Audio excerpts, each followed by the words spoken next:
राजा भरद्वाज के द्वार में पहुंचे तो राजा ने उनका आदर किया। उन्होंने ब्राह्मण को प्रणाम किया और कहा, हे ब्राह्मण देव, आप मेरे लिए भगवान के समान हैं। कृपा कर बताएं, मैं आपकी क्या सेवा कर सकता हूँ। बोले भगवान, क्या सेवा करो।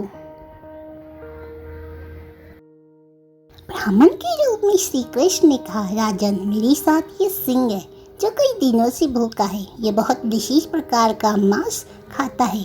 इसे ऐसा मांस चाहिए जो किसी जीवित मनुष्य के शरीर से उसके माता पिता अपने हाथों से खुशी खुशी काट कर दे। और वो इसी प्रकार का खाता है मांस, और कोई मांस ना खाएगा। राजा ने बिना सोचे कहा, हे ब्राह्मण देव, यदि आपकी सेवा के लिए ये सब करना जरूरी है तो मैं अपना मांस देने को तैयार हूँ। लेकिन ब्राह्मण ने कहा, नहीं राजन, ये सिर्फ केवल आपके पुत्र का ही मांस खाएगा, और वह भी तब जब आप और आपकी रानी बिना किसी दुख के उसे अपने हाथों से काट के देंगे।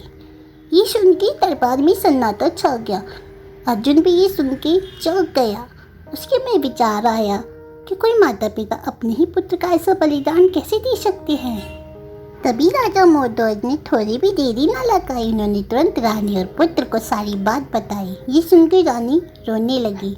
एक माँ के लिए बहुत कठिन था। उन्होंने अपने धर्म को सबसे ऊपर रखा।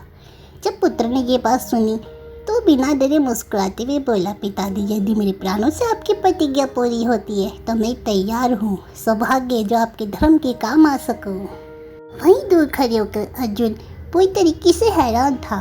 उसने सोचा, मैं तो ऐसा कभी नहीं कर सकता। ये कैसी भक्ति और त्याग है। राजा रानी अपने पुत्र को